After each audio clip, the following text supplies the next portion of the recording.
نکلا ہے جنازہ کوئی اللہ کے گھر سے، افلاک میں ایک شور ہے ماتم کے اثر سے، نکلا ہے جنازہ کوئی اللہ کے گھر سے، افسوس کے مسجد میں نمازی گیا مارا، افسوس کے مسجد میں نمازی گیا مارا، کچھ کم نہیں یہ غشر قیامت کے اثر سے، نکلا ہے جنازہ کوئی اللہ کے گھر سے۔ لا حول ولا قوة إلا بالله العلي العظيم۔ بسم الله الرحمن الرحيم۔ الحمد لله رب العالمين، الصلاة والسلام على سيدنا ونبينا وحبيب قلوبنا وطبيب نفوسنا وشفيع ذنوبنا خاتم النبيين أبي القاسم محمد صلى الله عليه وآله وسلم، والصلاة والسلام على سيد الوصيين وإمام المتقين مولانا علي بن أبي طالب اسد الله الغالب، غالب على كل غالب، وعلى آله الطيبين الطاهرين المعصومين، ولعنة الله على أعدائهم أجمعين من يومنا هذا إلى يوم الدين، والجنة للمطيعين والنار للعاصين۔ اللهم صل على محمد وآل محمد۔ سامعین مجلس اعزا، آج رمضان المبارک کی 21 تاریخ یعنی روز شہادت حضرت علی علیہ السلام ہے۔ آج اس ہستی کا یوم شہادت ہے جو بعد از ختمی مرتبت صلی اللہ علیہ وآلہ وسلم کائنات کی سب سے عظیم ہستی ہیں، وہ عظیم ہستی کہ جنہیں رسول اکرم صلی اللہ علیہ وآلہ وسلم نے کل ایمان کہا، جن کے بارے میں ارشاد ہوا کہ علی علیہ السلام حق کے ساتھ ہیں اور حق مولا علی علیہ السلام کے ساتھ ہے، اور وہ عظیم ہستی کہ جن کا جائے ولادت کعبہ اور مسجد جن کی جائے شہادت ہے۔ علی بن ابی طالب امام علی اور امیر المؤمنین کے نام سے مشہور شیعوں کے پہلے امام، صحابی، راوی، کاتب وحی، خلیفہ، رسول خدا کے چچا زاد بھائی اور داماد، حضرت فاطمہ الزہرا سلام اللہ علیہا کے شوہر اور 11 شیعہ ائمہ کے والد و جد ہیں۔ حضرت ابو طالب علیہ السلام آپ کے والد، فاطمہ بنت اسد والدہ ہیں۔ شیعہ اور اکثر سنی مورخین کے مطابق آپ کی ولادت کعبے کے اندر ہوئی۔ رسول اللہ صلی اللہ علیہ وآلہ وسلم نے جب اپنی نبوت کا اعلان کیا تو سب سے پہلے آپ علیہ السلام ایمان لے کر آئے۔ ہم شیعان حیدر کرار کے مطابق آپ علیہ السلام بحکم خدا رسول خدا صلی اللہ علیہ وآلہ وسلم کے بلا فصل جانشین ہیں۔ مولا علی علیہ السلام کی تاریخ ولادت 13 رجب سن 30 عام الفیل ہے۔ آپ کی مشہور کنیت ابو الحسن، ابو السبتین، ابو الریحانتین، ابو تراب، ابو الائمہ ہے، جبکہ آپ کے القابات میں امیر المؤمنین، یعصوب الدین، حیدر، مرتضی، نفس رسول، زوج بطول، قسیم الجنہ والنار شمار کیے جاتے ہیں۔ آپ علیہ السلام کی کل مدت امامت 29 سال رہی، یعنی سن 11 ہجری سے سن 40 ہجری تک۔ آپ علیہ السلام کی زیادہ تر رہائش مکہ، مدینہ اور کوفہ میں رہی۔ حضرت فاطمہ الزہرا سلام اللہ علیہا کی شہادت کے بعد آپ کی ازواج میں خولہ، ام حبیب، ام البنین، لیلہ، اسما اور ام سعید شامل رہی ہیں۔ یہاں پر رک کر یہ بات بتانا بہت ضروری ہے کہ جیسے رسول خدا صلی اللہ علیہ وآلہ وسلم نے جب تک جناب بی بی خدیجہ سلام اللہ علیہا حیات رہیں،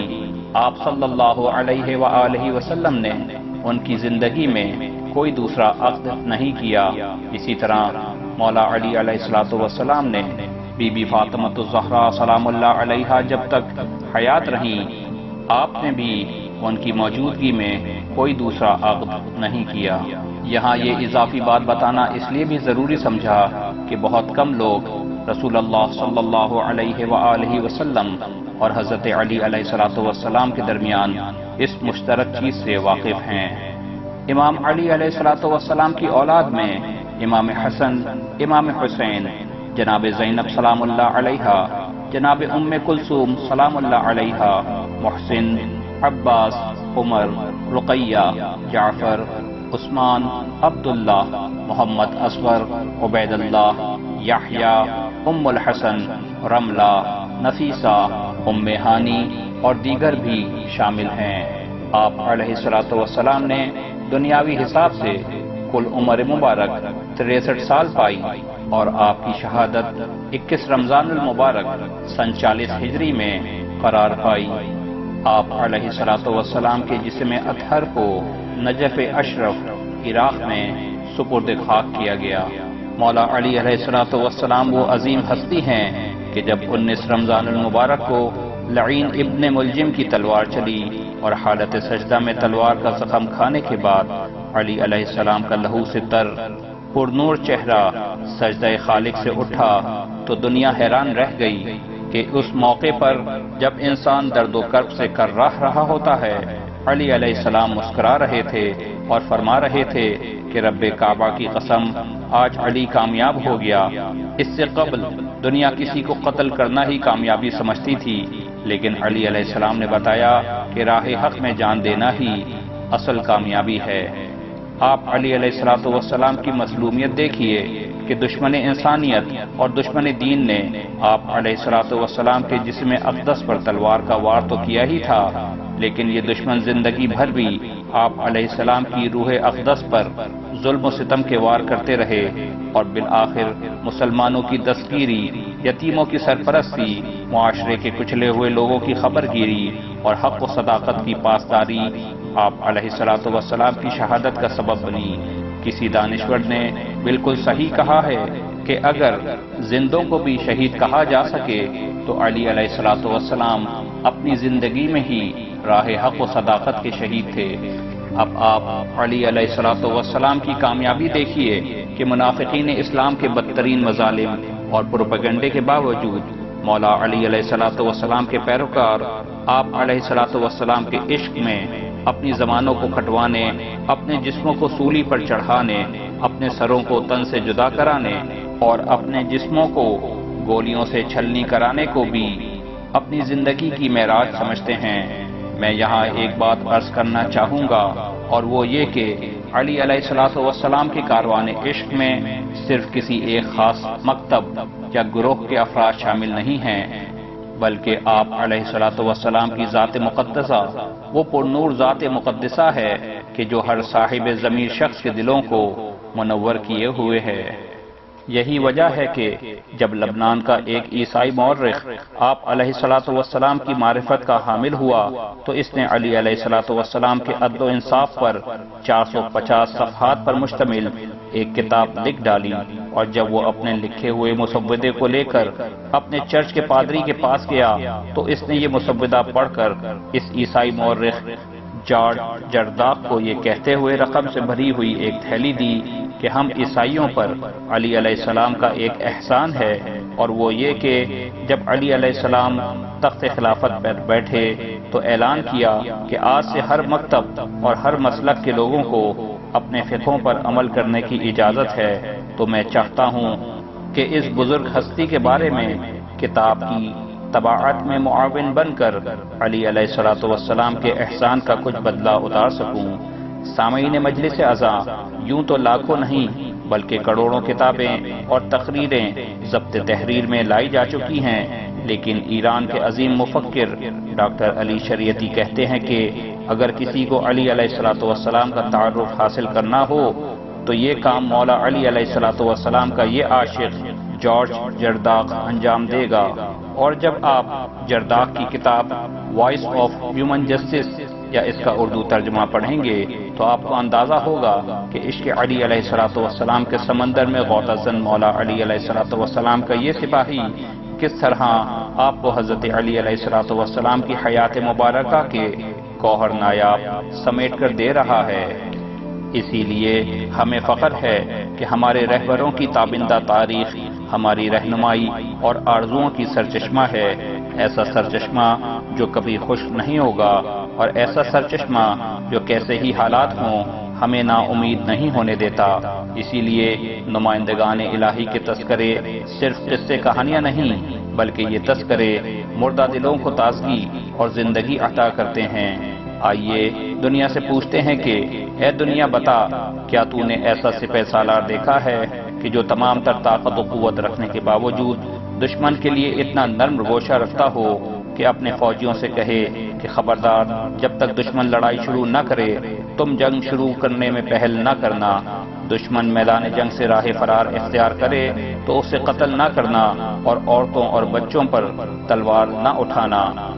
اور جب اپنے لشکریوں پر بند کیے ہوئے پانی کے گھاٹ پر دوبارہ قبضہ کر لے تو دشمن سے یہ بھی کہے کہ آؤ، جس طرح ہم اس گھاٹ سے پانی پی رہے ہیں اور چرند پرند سیراب ہو رہے ہیں، تم بھی پانی پی لو۔ دنیا بتائے کہ کیا اس نے کوئی ایسا سربراہ مملکت دیکھا ہے کہ جس کے لیے فرمانروائی اور دولت و ثروت کے تمام اسباب موجود ہوں لیکن وہ صرف ایک نان جو پر گزارا کرتا ہو، جو اعلیٰ ترین نسل و نسب کا حامل ہونے کے باوجود کہے کہ کوئی شرف تواضع و انکساری کی مانند نہیں، اور جو آپ کے بارے میں غلو کرے آپ اسے سزا دیں، اور جو آپ کی جان کے در پہ ہو اسے معاف کر دیں۔ یہ علی علیہ السلام کی ذات گرامی ہے کہ جو لوگوں کو تلقین کر رہی ہے کہ اے لوگوں، تمہارا دوست وہ ہے جو تمہیں برائی سے روکے، اور تمہارا دشمن وہ ہے جو تمہارے برے کاموں کی تعریف کرے۔ پھر فرمایا کہ سچائی کو اختیار کرو چاہے اس میں تمہارا نقصان ہی کیوں نہ ہو، اور جھوٹ سے پرہیز کرو چاہے اس میں تمہارا فائدہ ہی کیوں نہ ہو۔ سامعین مجلس اعزا، میں یہاں پر ایک بات کی وضاحت کر دوں، اور وہ یہ کہ شاید کچھ مومنین یہ سمجھ رہے ہوں کہ عام طور پر حضرت علی علیہ السلام کی مجالس اعزا میں جہاں خیبر و خندق کے واقعات بیان ہوتے ہیں، میں مولا علی علیہ السلام کی نصیحتیں اور پیغامات نہ صرف اپنے لیے بلکہ آپ تک بھی پہنچا رہا ہوں، یہ جانتے ہوئے بھی کہ خیبر و خندق کے واقعات میں بھی ہمارے لیے درس موجود ہیں، لیکن میں چاہ رہا ہوں کہ آج کی اس مجلس اعزا میں جو کہ یوم شہادت حضرت علی علیہ السلام کے حوالے سے ریکارڈ کی جا رہی ہے، مولا علی علیہ السلام کے وہ پیغامات اور دکھ درد آپ تک پہنچاؤں کہ مولا علی علیہ السلام کی حیات مبارکہ میں جن کو سمجھنے اور جس سے درس لینے والا کوئی نہ تھا، اور امام علیہ السلام کو کنویں میں منہ ڈال کر اپنا درد دل بیان کرنا پڑتا تھا۔ یہ کتنا ظلم عظیم ہوگا کہ کائنات کی اس عظیم ہستی پر کہ آج بھی آپ علیہ السلام کے نام لیوا آپ کی اس مشن کو سمجھنے سے نا آشنا رہیں اور اس پر عمل پیرا نہ ہو سکیں۔ ہاں مومنین، یہ وہی علی ابن ابی طالب علیہ السلام ہیں کہ جب ایک ایسا شخص آپ علیہ السلام سے لڑنے کے لیے آیا کہ جس پر آپ نے احسان کیا تھا، تو آپ نے خود اپنے آپ سے مخاطب ہوتے ہوئے کہا کہ اگر کوئی شخص تمہارے احسان کا بدلہ نہ بھی ادا کر سکے پھر بھی کیا ہوا، احسان منقطع نہ کرو۔ ایک مرتبہ کسی نے مولا علی علیہ السلام کے دوسرے بادشاہوں کی طرح ہر جائز و ناجائز طریقے استعمال کرنے کا مشورہ دیا تو آپ علیہ السلام نے فرمایا کہ جس کے دل پر گناہ غالب آ گیا ہو وہ فاتح نہیں بن سکتا، اس لیے حقیقی غالب وہ ہے کہ جو اپنے عمل کے ذریعے غالب آئے۔ چشم بینا اور عقل دانا اس بات کے گواہ ہیں کہ آپ علیہ السلام نے اگر زبان ملامت کھولی تو آندھیوں اور طوفانوں میں یہی آپ علیہ الصلوۃ والسلام کی پرشکوہ اور پرعظمت شخصیت تھی کہ اگر میدان جنگ میں رجز کی صورت میں لب کشائی کی تو ایسا لگا کہ جیسے ایک آتش فشاں ہے دشمنوں کے سروں پر چنگاریوں کی بارش کر رہا ہے۔ جب ہم آپ علیہ الصلوۃ والسلام کی بلاغت پر نظر ڈالتے ہیں تو ایسا لگتا ہے کہ جیسے آپ علیہ الصلوۃ والسلام کے الفاظ قرآن کی منزلوں کو چھونے کی کوشش کر رہے ہیں۔ اسی لیے اہل دانش نے کہا کہ آپ علیہ الصلوۃ والسلام کا کلام خالق کے کلام سے پست اور مخلوق کے کلام سے بالاتر ہے۔ اس لیے مولا علی علیہ الصلوۃ والسلام کی حیثیت میں کوئی فرق نہیں پڑتا کہ زمانہ ان کو پہچانے یا نہ پہچانے اور لوگ ان کی منزلت کو مانیں یا نہ مانیں، کیونکہ جو کچھ آپ علیہ الصلوۃ والسلام نے کیا وہ خوشنودی پروردگار کے لیے کیا۔ اس لیے میں آپ علیہ الصلوۃ والسلام کی فضیلت اور زمانے میں حق و انصاف کے قیام کے لیے مولا علی علیہ الصلوۃ والسلام کی ضرورت کو محسوس کرتے ہوئے عرض کروں گا کہ پالنے والے، کیا یہ ممکن نہ تھا کہ ہر دور کے لیے ایک علی علیہ الصلوۃ والسلام جیسا جوان مرد اس ہی دل و دماغ اور زبان و ذوالفقار کے ساتھ عطا کر دیتا؟ لیکن شاید آواز پروردگار آئے کہ میں نے تو ہر دور کے لیے ایک علی پیدا کیا، لیکن زمانے کی ناقدری کی وجہ سے یہ سلسلہ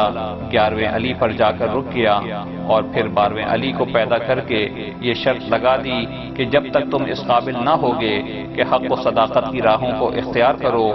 وقت کے علی کا ظہور نہ ہوگا۔ سامعین مجلس عزا، آئیے اب عبادتوں کی منزل میں علی علیہ الصلوۃ والسلام کے پیغام و نصیحت کو اپنی زندگیوں میں نمونہ عمل بنانے کے لیے بیان کرتے ہوئے عرض کروں گا کہ امام علیہ الصلوۃ والسلام فرماتے ہیں کہ اگر کوئی جنت کے لالچ میں اللہ کی عبادت کرے گا تو یہ تاجروں کی عبادت ہے، اور اگر کوئی دوزخ کے خوف سے اللہ کی عبادت کرے گا یہ غلاموں کی عبادت ہے۔ اس لیے پروردگار عالم کی عبادت اس لیے کرو کہ وہ لائق عبادت ہے، اور یہ آزاد لوگوں کی عبادت ہے، اور اب جب کوئی آزاد لوگوں کی طرح اللہ کی عبادت کرے گا تو وہ اپنی زندگی کو صرف مالی فوائد اور دنیاوی لذتوں کے حصول کے لیے نہیں بلکہ اچھے اخلاق کا حامل ہوتے ہوئے بندگان الہی کی فلاح و بہبود میں صرف کرے گا۔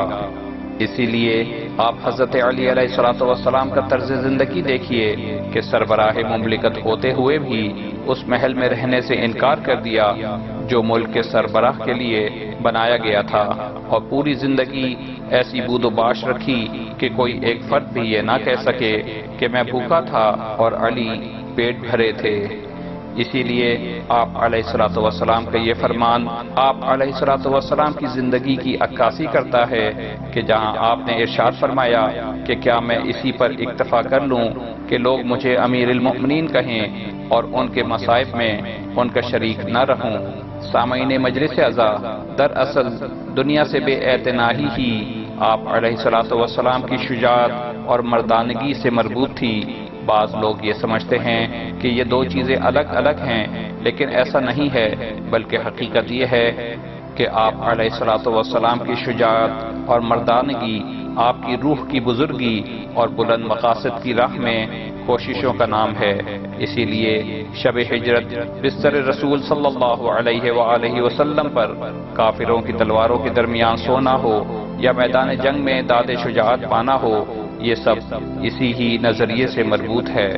یہ علی علیہ الصلوۃ والسلام جیسے مرد شجاع کا قول ہے کہ اگر جو کچھ ساتوں آسمانوں کے نیچے ہے وہ سب علی علیہ الصلوۃ والسلام کو دے دیا جائے اور کہا جائے کہ اللہ کی نافرمانی کرتے ہوئے چیونٹی کے منہ سے جو کا ایک چھلکا ہی چھین لوں تو یہ علی کو گوارا نہیں۔ میرے نزدیک یہ دنیاوی شان و شوکت اس ہڈی سے بھی زیادہ حقیر ہے کہ جو ایک ٹڈی کے منہ میں دبی ہو۔ اب آئیے علی علیہ الصلوۃ والسلام کا عدل و انصاف اور اس کے اثرات دیکھیے کہ جب آپ علیہ الصلوۃ والسلام کی زرہ ایک عیسائی نے چرا لی اور آپ نے خلیفہ ہوتے ہوئے بھی عدالت سے رجوع کیا، اور قاضی عدالت نے آپ علیہ الصلوۃ والسلام سے پوچھا کہ کیا آپ کے پاس کوئی ثبوت ہے کہ آپ کی زرہ اس شخص نے چرائی ہے، تو آپ نے کہا میرے پاس اس حوالے سے کوئی گواہ نہیں ہے، تو قاضی نے اس عیسائی کے حق میں فیصلہ دے دیا، اور اب آپ علیہ السلام ابھی کمرہ عدالت سے باہر آ کر چند قدم ہی چلے تھے کہ وہ عیسائی دوڑتا ہوا آیا اور کہنے لگا کہ ایک ایسا شخص جو خلیفہ وقت ہو اور اس مرتبے پر فائز ہوتے ہوئے بھی اپنے ماتحت کی عدالت میں پیش ہو اور حق پر ہوتے ہوئے بھی اس کے فیصلے کو قبول کرے، تو میں ایسے شخص سے معافی کا طلبگار ہوں۔ بس امیر المؤمنین علیہ السلام یہ زرہ آپ کی ہے اور میں اپنے دعوے سے دستبردار ہوتا ہوں۔ اور اب اس عیسائی نے صرف اسی پر اکتفا نہیں کیا بلکہ ہمیشہ کے لیے محبت علی علیہ السلام میں ایسا گرفتار ہوا کہ جنگ نہروان میں آپ علیہ السلام کی جانب سے لڑتے ہوئے جام شہادت نوش کیا۔ اب آپ علیہ السلام کی علم و فراست کو دیکھیے کہ جہاں رسول اللہ صلی اللہ علیہ وآلہ وسلم نے فرمایا کہ میں شہر علم ہوں اور علی اس کا دروازہ ہیں، وہیں یہ بھی ارشاد فرمایا کہ علی تمہارے درمیان بہترین فیصلہ کرنے والے ہیں۔ اسی لیے خلیفہ دوم کا یہ قول بہت مشہور ہوا کہ کبھی نہ ہو وہ مشکل کہ جس کو حل کرنے کے لیے علی موجود نہ ہو۔ سامعین مجلس عزا، آپ کی زندگی کے تابناک پہلوؤں میں آپ علیہ السلام کی زندگی کا ایک تابناک پہلو حقوق انسانی کا دفاع تھا۔ آپ کا یہ ایک ایسا عمل تھا کہ جس پر انسانیت تا ابد آپ علیہ السلام کو خراج عقیدت پیش کرتی رہے گی، کیونکہ آپ علیہ السلام نے انسانی حقوق اور انسانی معاشرے کو نیک نیتی پر مستحکم کرنے کے لیے جو اصول مقرر کیے وہ ایسے نظریات پر مشتمل ہیں کہ جن کی جڑیں زندگی کی گہرائی میں اور شاخیں آسمان میں پھیلی ہوئی ہیں، یعنی الہی اصولوں پر قائم یہ وہ اصول حقوق انسانی ہیں کہ حقوق انسانی سے متعلق دنیا میں کوئی ایسا اصول نہیں ہے کہ جو علی علیہ السلام کی مقرر کردہ حدود سے باہر ہو۔ اس لیے حقوق انسانی سے متعلق نظریات کے کوئی بھی جدید نام رکھ لیے جائیں، ان سب کا ایک ہی مقصد ہے کہ انسانوں کو ظلم و زیادتی سے محفوظ رکھا جائے۔ اس لیے اس سلسلے میں ایک بات بالکل واضح ہے کہ ایسا معاشرہ تشکیل دیا جائے کہ جہاں ایک طبقہ دوسرے طبقے پر فوقیت نہ رکھتا ہو۔ اب جہاں تک ان اصولوں پر عمل کرنے کا معاملہ تھا، یہ اتنا دشوار گزار مرحلہ تھا کہ جو ہر کس و ناقص کے بس کی بات نہیں تھی۔ یہ آپ علیہ السلام ہی کی ذات گرامی تھی کہ جس نے ان اصولوں پر عمل پیرا ہو کر وہ کارہائے نمایاں انجام دیے کہ دنیا پر ہمیشہ کے لیے آپ علیہ السلام کی خوبیاں اور فضیلتیں آشکار ہو گئیں۔ آپ کے عمل میں پختگی، استقامت اور ثابت قدمی کی ایک وجہ یہ بھی تھی کہ آپ علیہ السلام مکمل طور پر سیرت پیغمبر خدا صلی اللہ علیہ وآلہ وسلم پر عمل پیرا تھے۔ آپ علیہ السلام رسول اکرم صلی اللہ علیہ وآلہ وسلم کی حیات مبارکہ میں بھی حق و انصاف اور عدل و مساوات کے اصولوں پر عمل پیرا تھے، اور آپ صلی اللہ علیہ وآلہ وسلم کے بعد بھی آپ علیہ السلام نے ہوا و حویس کے دل دادا اور نفس پرستوں کی شدید مخالفتوں کے باوجود حق و صداقت کی راہ پر اس طرح گامزن رہے کہ آپ علیہ السلام کا یہ عدل و انصاف برقرار رکھنا ہی آپ علیہ السلام کی شہادت کا سبب بنا۔ اللہ کی لعنت ہو ہوا اور حویس کے پجاریوں پر کہ جنہوں نے اپنے ذاتی مفادات کی خاطر عدل کو ناانصافی سے بدل دیا اور معاشرہ اس مقام پر پہنچ گیا کہ جہاں آئے دن غربت و افلاس کے مارے انسان ان ظالم حکمرانوں کے لیے خراج وصول کرنے والوں کے کوڑوں کا نشانہ بن رہے تھے، اور پھر یہ نادار و مسکین اس مقام تک پہنچا دیے گئے تھے کہ جہاں بھوک سے ان کی شکموں میں لگی آگ ان کے جسموں میں خون کا آخری قطرہ جلا کر ان کے ایمانی حرارت کو بھی ختم کر رہی تھی۔ یہ لمحہ فکریہ ہے کہ آج کے اس ظالم اور منافق معاشرے میں زندگی گزارتے ہوئے ہمیں بھی سوچنا پڑے گا کہ کہیں یہ بیماری ہمارے فرائض سے کوتاہیوں اور بدعمالیوں کا نتیجہ تو نہیں کہ ہمارا معاشرہ بھی گزرے ہوئے بدترین معاشرے کی تصویر بنتا جا رہا ہے۔ بس سامعین مجلس عزا عزت کے ساتھ زندگی گزار دیں اور عزت کے ساتھ مرنے کے لیے حضرت علی علیہ السلام کا مشہور قول ہے کہ نہ ظالم بنو اور نہ مظلوم، لیکن جیسا کہ میں نے عرض کیا کہ دنیا نہ کل اور نہ آج علی علیہ السلام کے اس نظریے کا ساتھ دے سکی، حتیٰ کہ معاشرے کے کچلے ہوئے لوگ بھی اس نظریے پر کاربند نہ رہ سکے اور کہیں خوف اور کہیں مراعات لے کر ظالموں کے ہم نوا بن گئے، جن کی وجہ سے ایک ایسا معاشرہ جنم لیتا ہے کہ جہاں یزید اور ابن زیاد جیسے بدترین افراد قوت اور اقتدار حاصل کر کے حسین ابن علی علیہ السلام کی پیروی کرنے والوں کو بے خوف و خطر زندانوں اور قتل گاہوں میں پہنچا دیتے ہیں۔ دراصل اس منافقانہ اور ظالمانہ سوچ کی ابتدا وہاں سے ہوئی کہ جہاں بعد پیغمبر اسلام کے خلاف سازشوں اور سازشیوں نے اپنے عمل کو تیز کر دیا تھا، کیونکہ اسلام نے ان لوگوں کی تمنائیں خاک میں ملا دی تھیں، جس کی وجہ سے ان کے دلوں میں غم و غصہ کی آگ بھڑک رہی تھی اور وہ طاق میں تھے کہ انہیں موقع ملے اور وہ اپنی سرداری اور عزت کو بحال کریں۔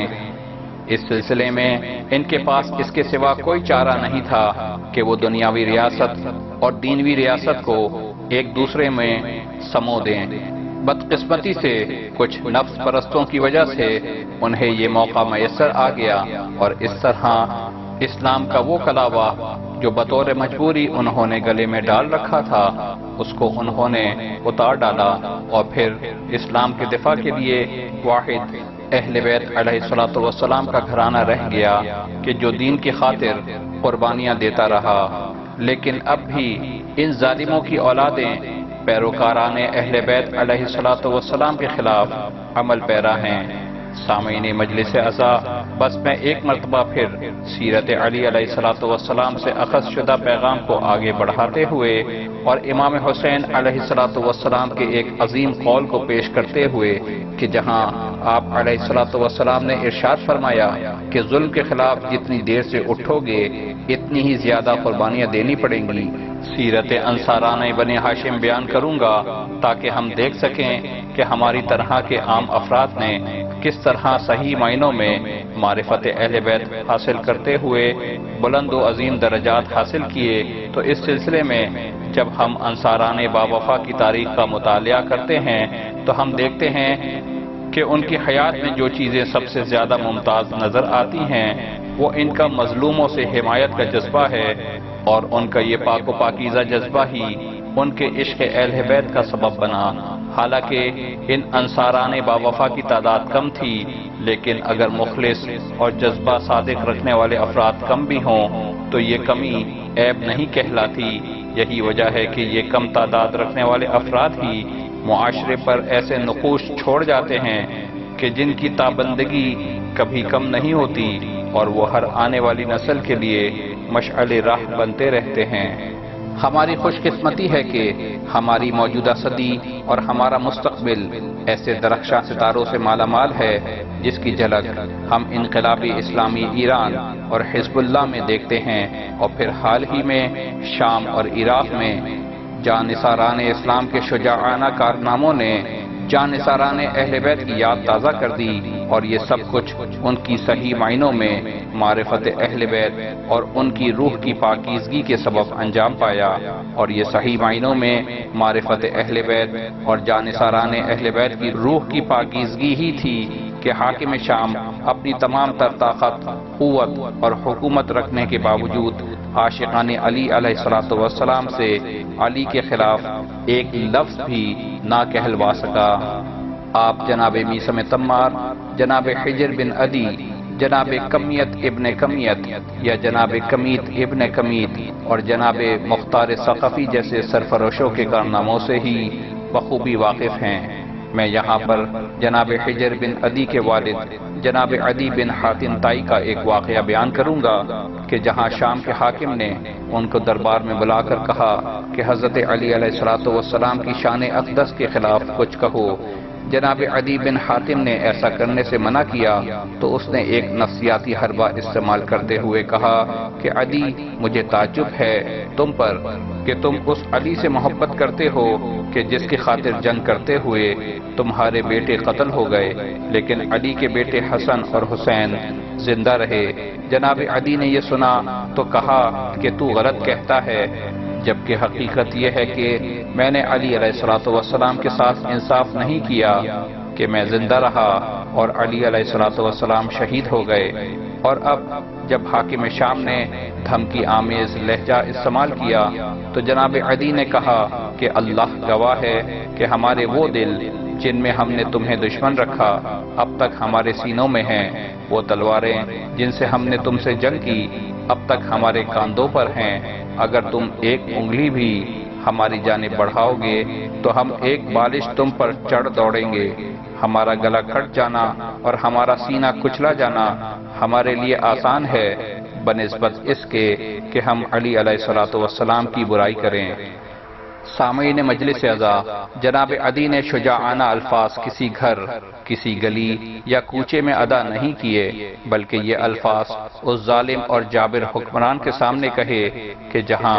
بھرے دربار میں چاروں جانب اس کے زر خرید غلام علی علیہ السلام کے حق میں بولنے والوں کا سر تن سے جدا کرنے کے لیے تیار کھڑے تھے۔ ہمارا سلام ہو علی ابن ابی طالب علیہ السلام پر کہ جن کا الہی عشق اور دین کے لیے جذبہ شہادت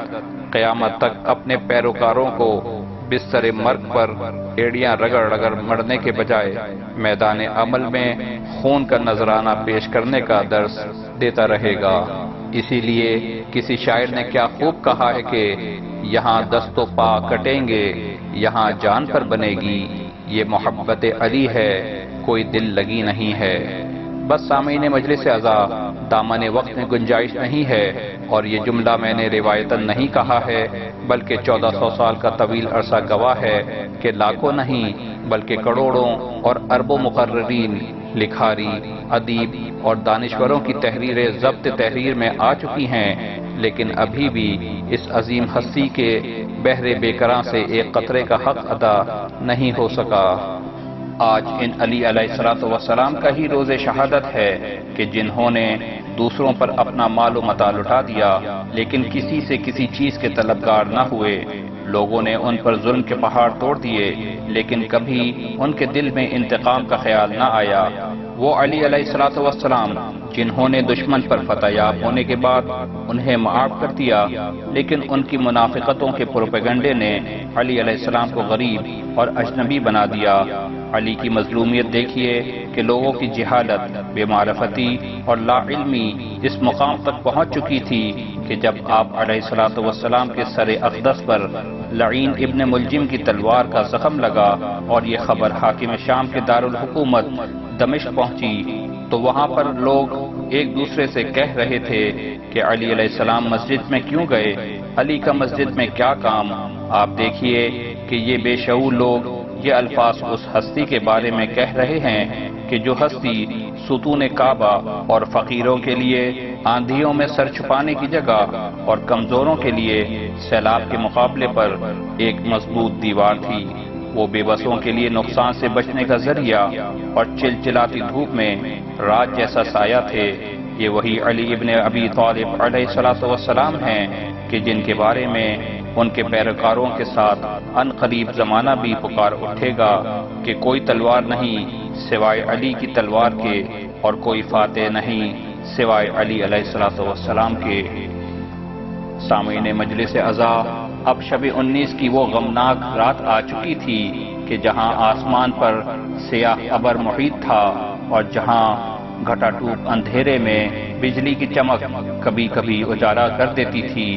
عقاب اپنے گھونسلوں میں اپنے سر پروں میں چھپائے بیٹھے تھے کیونکہ کل ان کے بالوں پر جھڑنے والے تھے، لیکن امام علیہ السلام جاگ رہے تھے۔ آپ کی آنکھیں نیند سے محروم تھی کیونکہ آپ علیہ السلام کی نظر میں ابھی بھی ان دکھ کے ماروں پر لگی ہوئی تھیں جو ظالموں کے ظلم کے شکنجے میں تھے اور جہاں ان کی تقدیر منافقوں اور ظالموں کے ہاتھوں میں کھلونا بنی ہوئی تھی۔ شب 21 امام علیہ السلام کی حیات طاہرہ کی آخری رات تھی، اور آج صرف کوفہ ہی نہیں تمام عالم سوگوار تھا، کیونکہ اس دنیا سے وہ شفیق انسان جا رہا تھا جس نے اپنا سب مال و متاع لٹا کر بھی دنیا سے کچھ نہ لیا، اور اب امام علیہ السلام کی نظروں میں آپ علیہ السلام کا گزرا ہوا زمانہ آ گیا کہ جہاں آپ دعوت ذوالعشیرہ کے موقع پر رسول اکرم صلی اللہ علیہ وآلہ وسلم کی حمایت و نصرت کا اعلان کر رہے تھے، اور یہی وہ مقام تھا کہ جہاں حضرت ابو طالب علیہ السلام کی جانب سے رسول اکرم صلی اللہ علیہ وآلہ وسلم کی نصرت کرنے کی وجہ سے کافروں کے دلوں میں لگی آگ شعلوں میں تبدیل ہو رہی تھی۔ آپ علیہ السلام نے اس وقت کو بھی یاد کیا کہ جب آپ شب ہجرت تلواروں کے درمیان رسول اللہ صلی اللہ علیہ وآلہ وسلم کے بستر پر سو رہے تھے۔ آپ نے اپنی گزشتہ جنگوں اور معرکوں کو بھی یاد کیا کہ جہاں آپ تنہا مرد میدان رہے اور اپنے ایمان اور اپنے کی محبت اور اخوت کی قوت و طاقت سے کافروں کے قلعوں کو منہدم اور ہر خبیث کو واصل جہنم کیا، اور تلوار کی زد میں آئے ہوئے ہر اس شخص کو چھوڑ دیا جس کی نسل میں قیامت تک اپنا کوئی محب نظر آیا۔ اور پھر وہ منظر بھی نگاہوں میں آیا کہ جہاں پیغمبر اکرم صلی اللہ علیہ وآلہ وسلم آپ علیہ السلام کو اپنے کلیجے سے لگا کر ارشاد فرما رہے تھے کہ تم دنیا اور آخرت میں میرے بھائی ہو۔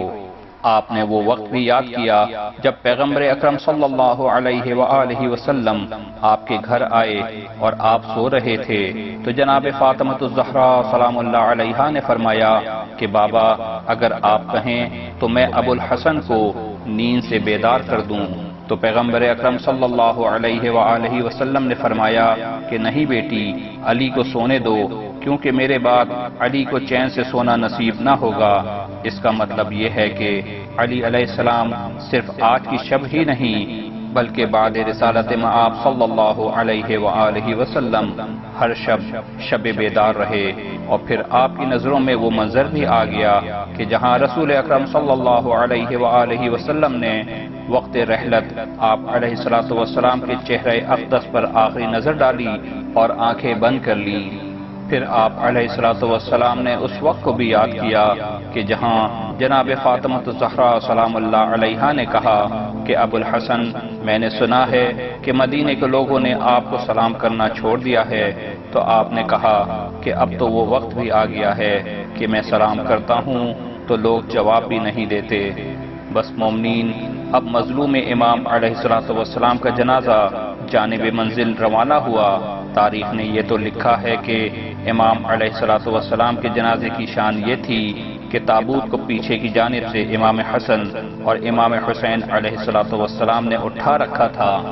لیکن تابوت کے آگے کا حصہ خود فضا میں بلند تھا۔ اب یہ کون ہستیاں تھیں جو آپ علیہ السلام کے جنازے کو کاندھا دے رہی تھیں؟ تاریخ اس سلسلے میں خاموش ہے۔ بس اب امام حسن اور امام حسین ابو طراب کو سپرد خاک کر کے واپس آ رہے تھے کہ راستے میں ایک شخص کی گریہ وزاری کی آواز سنی۔ وہ شخص کہہ رہا تھا کہ اے میرے محسن، تم کہاں ہو؟ تم 3 دن سے نہیں آئے، اس لیے میں 3 دن سے بھوکا ہوں۔ امام حسن علیہ السلام نے جب یہ صدا سنی تو اس شخص کے پاس گئے اور اس کے گریے کا سبب پوچھا۔ اس شخص نے کہا کہ میں معذور ہوں، میرے پاس روزانہ ایک شخص آتا تھا، وہ میرا منہ دھلاتا تھا اور اپنے ہاتھ سے مجھے کھانا کھلاتا تھا، لیکن اللہ خیر کرے وہ شخص 3 دن سے نہیں آیا۔ امام حسن علیہ السلام نے یہ سنا تو اس سے کہا کہ وہ میرے بابا علی ابن ابی طالب علیہ السلام تھے۔ 3 دن پہلے ظالم نے ان کو زخمی کر دیا تھا اور اب ہم انہیں سپرد لحد کر کے واپس آ رہے ہیں۔ ہاں، لیکن تم فکر نہ کرو، آج سے ان علی کا فرزند تمہیں کھانا کھلایا کرے گا۔ سامعین مجلس عزا، اس مجلس کا اختتام مولا علی علیہ السلام سے متعلق رہبر معظم سید علی خامنائی کے بیان کردہ مصائب سے کروں گا کہ جس میں وہ فرماتے ہیں کہ جب مولا علی علیہ السلام کو ضربت لگ چکی اور امام حسن علیہ السلام اپنے بابا کے پاس پہنچے اور آپ نے اپنے والد کا سر اپنی گود میں رکھا روایت کہتی ہے کہ آپ کے سر مبارک سے خون جاری تھا جس سے آپ کی ریش مبارک سرخ ہو گئی تھی۔ امام حسن علیہ السلام بابا کے چہرے کو غور سے دیکھے جا رہے تھے اور آپ کی آنکھوں سے آنسوؤں کا سیلاب جاری تھا۔ آنسو ٹپک کر حضرت امیر المؤمنین علیہ السلام کے چہرے پر گرے تو آپ نے آنکھیں کھولی اور فرمایا، بیٹا حسن، تم رو رہے ہو، تم گریہ نہ کرو، میں اس وقت ایسے لوگوں کے درمیان ہوں جو مجھ پر سلام و درود بھیج رہے ہیں۔ اس لمحے میں کون سی ہستیاں وہاں تھیں؟ حضرت کے بقول پیغمبر اسلام وہاں تھے، فاطمۃ الزہرا سلام اللہ علیہا وہاں تھیں، امیر المؤمنین کو سہارا دیا گیا اور حضرت امام حسن علیہ السلام نے نماز پڑھائی۔ امیر المؤمنین نے بیٹھ کر نماز پڑھی۔ راوی کہتا ہے کہ حضرت کا یہ عالم تھا کہ بار بار گرنے لگتے تھے لیکن خود کو سنبھال لیتے تھے۔ پھر آپ کو گھر پہنچا دیا گیا۔ لوگوں نے صدا سنی کہ خدا کی قسم، ہدایت کے ستون کو منہدم کر دیا گیا، علی مرتضیٰ کو قتل کر دیا گیا۔ یہ آواز تمام اہل کوفہ کے کانوں تک پہنچی، سب مسجد کی سمت دوڑے، ایک کوہرام برپا ہو گیا۔ راوی کہتا ہے کہ وفات پیغمبر صلی اللہ علیہ وآلہ وسلم کے دن کی مانند کوفے میں آہو بکا کا شور تھا۔ اتنا بڑا شہر کوفہ غم و اندوہ کی تصویر بن گیا۔ حضرت علی کو لایا جا رہا ہے، اتنے میں امام حسین علیہ السلام نزدیک آئے۔ اس روایت میں ہے کہ تھوڑی ہی دیر میں حضرت نے اس قدر گریہ فرمایا کہ پلکیں مجروح ہو گئیں۔ امیر المؤمنین کی نظر امام حسین پر پڑی، فرمایا، بیٹا حسین، گریہ نہ کرو، صبر سے کام لو، یہ حادثات گزر جانے والے ہیں۔ امام حسین علیہ السلام کو مولا علی علیہ السلام نے دلاسا دیا۔ حضرت کو گھر میں لایا گیا اور اس جگہ لے جایا گیا جہاں آپ نماز پڑھتے تھے۔ آپ نے خود فرمایا کہ مجھے وہاں پر پہنچا دو۔ اسی جگہ آپ کا بستر بچھایا گیا اور حضرت کو لٹا دیا گیا۔ اس کے بعد امیر المؤمنین کی بیٹیاں قریب آ گئیں، زینب و ام کلثوم آ گئیں، بابا کے پاس پچھاڑے کھانے لگیں۔ جب امام حسن علیہ السلام رونے لگے تھے تو امیر المؤمنین نے انہیں دلاسا دیا۔ جب حضرت امام حسین علیہ السلام کا بند صبر ٹوٹا تب بھی آپ نے تسلی دی، فرمایا کہ صبر کرو، لیکن بیٹیوں کو روتا دیکھا تو آپ خود بھی ضبط نہ کر سکے۔ مولا علیہ السلام بھی آواز سے رونے لگے۔ اے امیر المؤمنین، آپ اس موقع پر زینب کا گریہ برداشت نہ کر سکے۔ اگر آپ روز عاشور زینب کی آہو بکا سنتے تو کیا کرتے؟ الا لعنت اللہ علی القوم الظالمین وسیعلم الذین ظلموا ای منقلب ینقلبون۔ آئیے آخر میں دعا کریں کہ اللہ تعالی ہماری اس مختصر سی عبادت کو اپنی بارگاہ میں قبول و مقبول فرمائے اور اس نیک عمل کا ثواب محمد و آل محمد علیہ السلام کی طرف سے تمام سامعین اور کل مرحومین مومنین مومنات اور شہداء کو عطا فرمائے، الہی آمین۔ زیارت حضرت امیر المؤمنین علیہ السلام۔ السلام علیک یا مولانا یا امیر المؤمنین یا امین اللہ فی ارضہ وسفیرہ فی خلقہ وحجۃ اللہ البالغۃ علی عبادہ۔ السلام علیک یا دین اللہ القویم وصراطہ المستقیم۔ السلام علیک ایہا النبأ العظیم الذی ہم فیہ مختلفون وعنہ یسألون۔ السلام علیک یا امیر المؤمنین آمنت باللہ وہم مشرکون وصدقت بالحق وہم مکذبون وجاہدت وہم محجمون وعبدت اللہ مخلصا لہ الدین صابرا محتسبا حتی اتاک الیقین الا لعنت اللہ علی الظالمین۔ السلام علیک یا سید المسلمین ویعصوب المؤمنین وامام المتقین وقائد الغر المحجلین۔ السلام علیک ورحمۃ اللہ وبرکاتہ۔ السلام علیک وعلی ابیک وعلی امک واولادک الطاہرین۔ اللہم صل علی محمد وآل محمد۔